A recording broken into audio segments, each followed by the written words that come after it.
This has been a Film Waste presentation, darling. This is WJBF, your home for memorable entertainment. It's a warm and mostly dry first week of October. Tomorrow, just stray showers in the forecast, mostly cloudy skies. Next week, we'll have plenty of sunshine along with a big cool down headed our way. I'll have all those details coming up. Now in Augusta, Mayor Garnett Johnson held another press conference to keep Richmond County residents informed. We'll have a look as your news starts right now. Live from Television Park, this is WJBF News Channel 6 at 10 on MeTV. Good evening, everyone. I'm Dee Griffin. Thanks so much for joining us. Coverage you can count on begins as Mayor Garnett Johnson holds a press conference today to continue giving updates on the cleanup efforts in Richmond County from Hurricane Helene. Isabella Moody has more. Mayor Garnett Johnson and other staff giving updates on where Richmond County is at and recovering from the aftermath of Helene. City leaders say the water situation has greatly improved, but the county is still under a boil water advisory. Landfill fees have been waived for food waste only for Richmond County residents. You'll be asked to show an ID when you arrive. The city is also making sure debris is correctly taken care of and accounted for. In order for the city to get reimbursed, all of that will have to be accounted for, and there's an extensive auditing process. There's an extensive process to how it's done, and we don't want to endanger our chances of receiving that 100% reimbursement. So it's very, very sensitive and very important that you properly dispose of debris. Although the water is greatly improved, Richmond County is still giving out free water, hot food, and shelters open for those in need. They do realize not everyone has transportation to get to these spots, and city leaders are making sure those in disadvantaged communities are a top priority. Tomorrow we're going to have a couple of great distribution points, not only to our regular assignment, but we have our faith-based partners that are going to be joining into the process of making sure we get food, water, and some other things distributed. Comcast also reached out to Mayor Johnson Friday after Hurricane Helene to see how they could help, and are now donating $100,000 to United Way CSRA. I'm so lucky to work for a company like Comcast, NBC, Universal that wants to respond to storms and other emergencies like this, and so this was just an easy decision for the company to do. Because power and some traffic lights are starting to work again, the curfew for Richmond County has now been changed to 10 p.m. until 7 a.m. In Augusta, Isabella Moody, WJBF News Channel 6. The Richmond County school system has announced that students will now return to school October 16th. That's a Wednesday. This is to allow the schools to open with power, water, internet, and clear bus routes. The e-learning day that was scheduled for October 11th will not be observed. Nutrition Services is working on food distribution sites for the community that will be announced before Monday. The Saluda County Fire Service has announced funeral arrangements for the 2 firefighters who were killed. Circle Volunteer Fire Department Chief Chad Satcher and firefighter Landon Bodie were killed when responding to an incident caused by Hurricane Helene. Visitation for Chief Satcher will be Friday, October 4th at 4 p.m. at Batesburg-Leesville Fine Arts Center. The funeral service will be held at the same location on Saturday. There will be a procession from the high school to Ridgecrest Memorial Park after the service. Services for firefighter Bodie will begin Sunday, October 6th at the Batesburg-Leesville Fine Arts Center. The visitation will be held at 2 p.m. with the funeral taking place at 4 p.m. A procession to Beulah Baptist Church Cemetery will take place after the service. For full details, go to our website, WJBF.com. Well, time now for a first check of our weather with Chief Meteorologist Jenna Petracci. And Jenna, people are going to bed tonight wondering what's Friday going to look like. I know, we're at the week. Yeah. Tough out there, and you can see the power outages are still pretty high across the CSRA. We are seeing improvement, especially in Richmond and Aiken counties. Notice power outages around 35%. Keep in mind that's the households without power. So now around 60% of households now seeing power in Richmond and Aiken counties.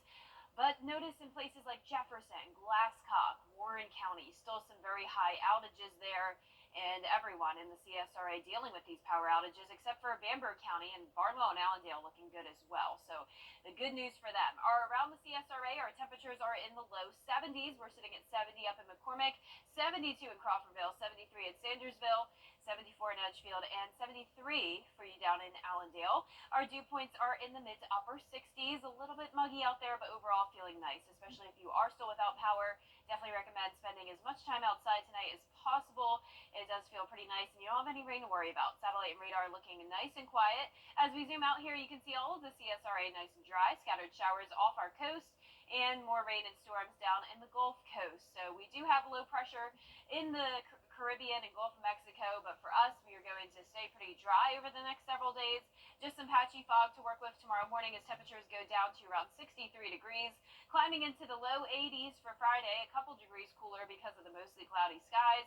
And then as we go into the weekend, warming up and staying dry. I'll have your full 10-day forecast coming up, but back to you, Dave. All right, thanks so much. We'll see you in a few minutes. The Hub for Community Innovation in Augusta has found a new way to make sure those living in the underserved parts of Augusta are getting the resources they need after Helene. Items include fresh produce provided by Augusta, locally grown, household essentials, water, clothing, and baby supplies, and even health and wellness checks. This is all thanks to partners including the American Red Cross, Harrisburg Family Health Care, and the Salvation Army. South Carolina Senator Lindsey Graham making a stop in Aiken County today.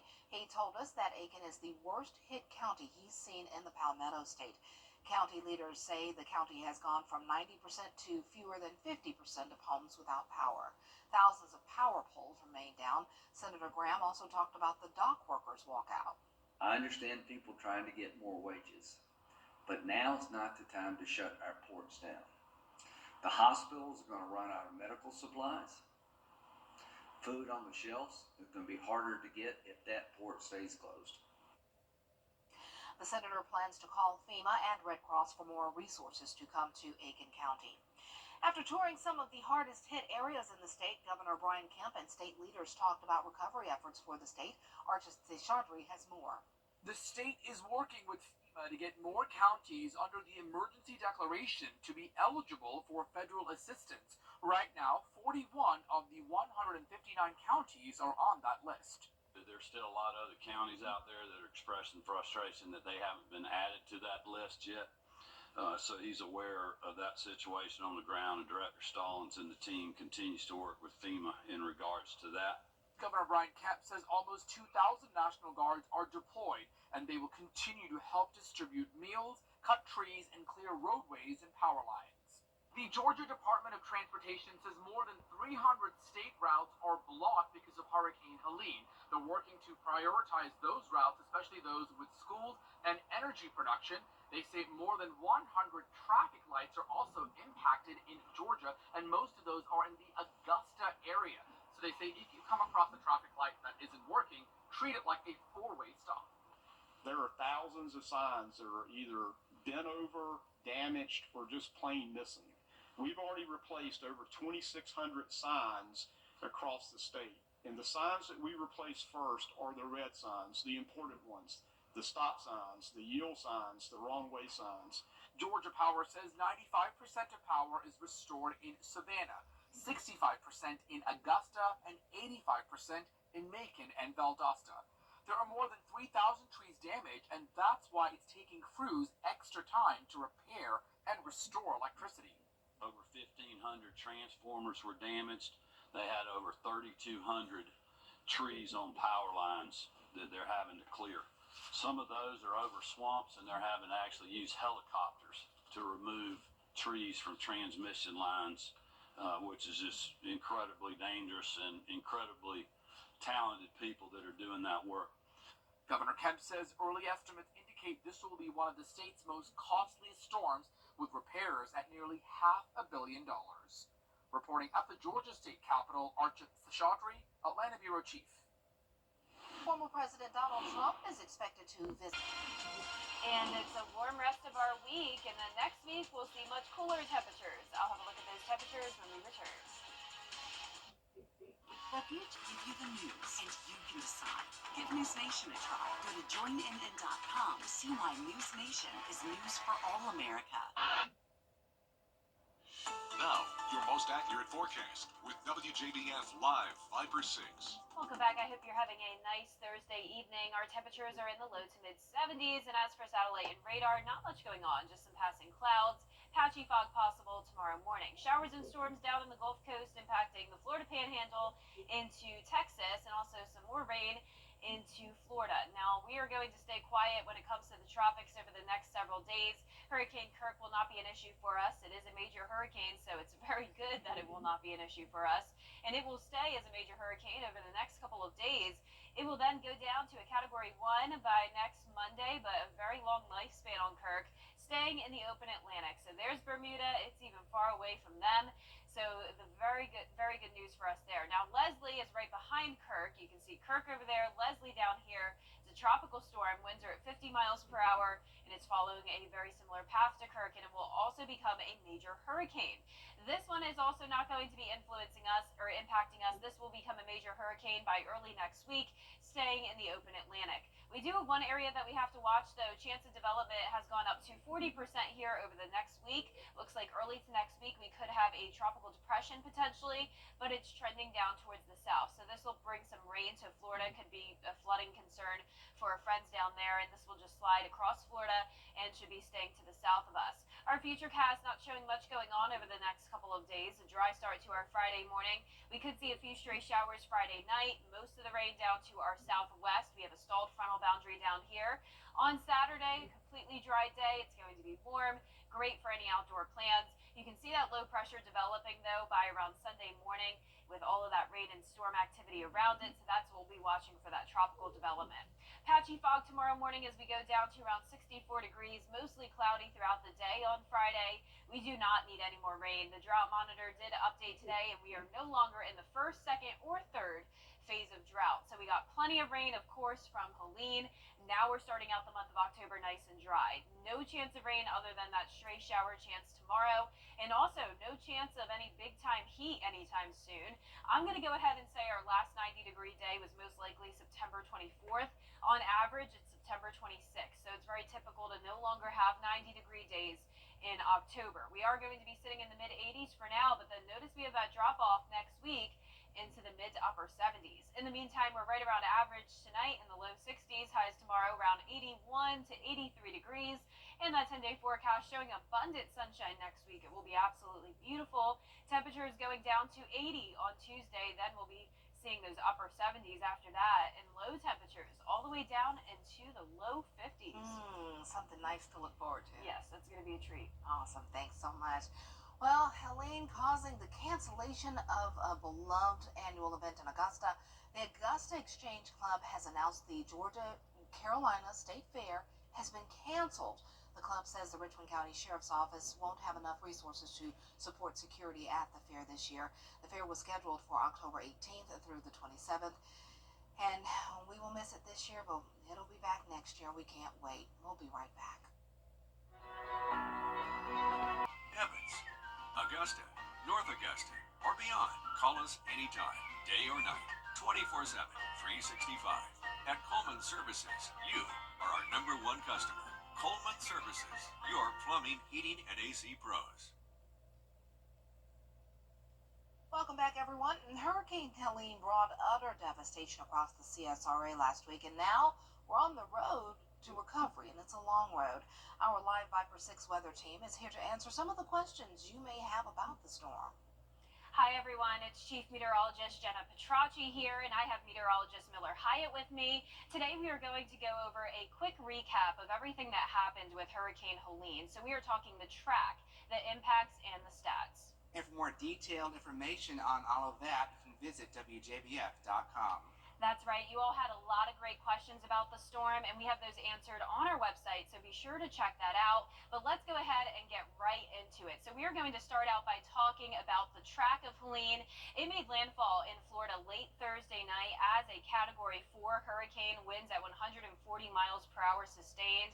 As it moved through Georgia, it did slowly but surely weaken, but it really didn't matter. We still had hurricane force winds here in the CSRA.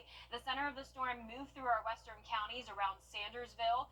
Winds were weakening, but the gusts were still extremely high. And the greater Augusta area was around the eastern eye wall, which is where the worst impacts are. So as you all know, our main issue was the winds. Before the winds got so high that they knocked some of our sensors out, we did pick up an 82-mile-per-hour wind gust at Augusta Busch Field. But after the National Weather Service out of Columbia spent all week surveying the damage, they did come to the conclusion that the hardest hit areas sustained wind damage of 100 plus miles per hour, which is very significant. I'm sure it's no surprise to any of you. A lot of people were thinking that there were several tornadoes that came through Friday morning. That was not the case. It was just the winds. But keep in mind, winds of this strength, it's pretty much equivalent to an EF1 or EF2 tornado. We did have some tornadoes, though, on Thursday, and that was from the outer rain bands of Helene. Starting with the Burke County tornado, this was around 5 o'clock in the morning. It was an EF0, brought some trees down around Vidette. And then we had a tornado in the afternoon. This crossed county lines. It was an EF1. It was into Bamberg County. And meteorologist Miller Hyatt was with you tracking this tornado. And Miller, you were also tracking the significant flash flooding we were having. Yeah, Jenna, we had a stationary front, and that combined with the outer rain bands of Helene made for a very wet picture here across the CSRA. In fact, most areas picked up over 10 inches of rain, and also McCormick picked up over a foot of rainfall. And with all the saturation in our soils, that allowed for the trees to be uprooted Friday morning. Yeah, and that rain continued into Friday morning on top of the winds howling. Here's a snapshot from radar around 5 o'clock in the morning on Friday. You can see the torrential rain coming down on top of those gusty winds all around the greater Augusta area. So we definitely have a long road to recovery here in the CSRA, but the good news is that we are all in it together. It is going to make our community stronger, and we will come out better prepared for future hurricane seasons. All right, that is some great information. Well, coming up, an update from Augusta National Golf Club, how it is helping with Hurricane Helene recovery. Wounded Warrior Projects. Now, WJBF sports coverage you can count on. Two major pieces of news coming out of Augusta National Golf Club regarding the recovery from Hurricane Helene. First Club and Masters Tournament Chairman Fred Ridley announced a donation of $5 million to local relief efforts. We have those details at WJBF.com. Then at a news conference before the Asia Pacific Amateur Golf Championship in Japan, Ridley gave an update on the conditions inside the gates of Augusta National. He emphasized that the club's first priority is helping the community recover, but he was asked about potential impacts on the Masters. As far as the golf course, it really was affected just as the rest of the community was. There was a lot of damage, and we have a lot of people working hard to get us back up and running. We don't really know exactly what that's going to mean, but I can tell you, if it's humanly possible, we'll be back in business sooner rather than later. The 89th Masters is scheduled for April 10th through the 13th of next year, and Randy Bintang currently leads by one after the first round of the Asia Pacific Amateur Championship. The 20-year-old birdied 4 of his last 6 holes to a 5-under par round of 65. The winner gets an automatic invitation to the 2025 Masters Tournament. And for the third consecutive year, the Braves were eliminated in their first postseason series. Now, despite Atlanta's come-from-behind effort, the San Diego Padres ended the Braves season with a 5-4 win.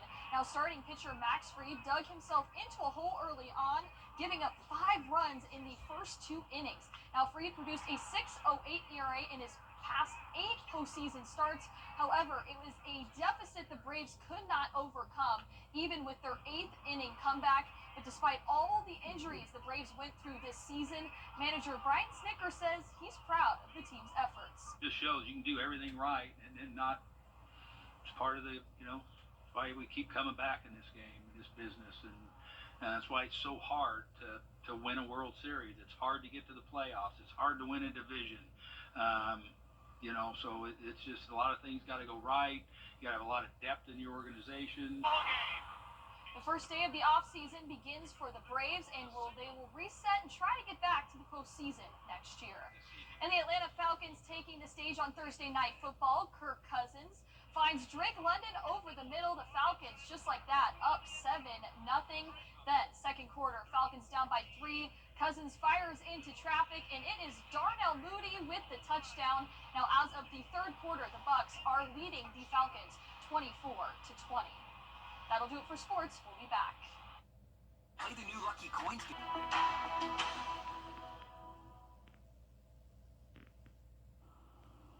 And last but not least, if you live in New Orleans, you're no doubt familiar with the Skeleton House on St. Charles Avenue and State Street. For 2 decades, the owners have decorated their yard with satirical skeletons. This year, the Boneyard is Taylor Swift's theme. They are calling it Terror Swift. The SC Eras Tour. Here's Kenny Lopez. Taylor Swift like you've never seen her before. She sure did shake it off. She shook her skin off. At the Skeleton House NOLA, it's the dawn of a new era. The Terror Swift Scaras Tour. 13 different Taylors and one football player that you might recognize. These Taylor versions of the pop star are popping up in Llewellyn Berger's Boneyard with the help of her 11 grandchildren. So we put our little family minds together because we're all a little bit crazy and came up with all these different ideas. My younger grandchildren did all the friendship bracelets. So it was a family affair. All these skeletons are tailor-made. Earlier career was in fashion, so I really liked doing this. A lot of the outfits are former outfits of any one of our children or grandchildren. Several of them are gymnastics outfits, so I had fun sewing a lot of the outfits. I Mod-Podged every face so they'd have a different singing shape. I hope you notice the eyelashes. Our fingernail polish had to match the color scheme. The hairstyles are different on every single one. It really kind of took one full day per skeleton because I really wanted to honor her. She's such an icon. Now this Scaras Tour is free for everyone, unlike the Eras Tour, which may make some fans go, well, dead broke. In Uptown, Kenny Lopez. Oh, good play on words. Yeah, that is terrifying though. That is. Yeah. They spend a lot of time putting all that together. Oh yeah, wow, that would be so cool to see in person though. I would just be kind of scared. Well, next week looks beautiful, sunny skies and cooler temperatures. No scary weather. Nope, not at all. That's our time for now. The news continues at the top of the hour on News Channel 6 at 11.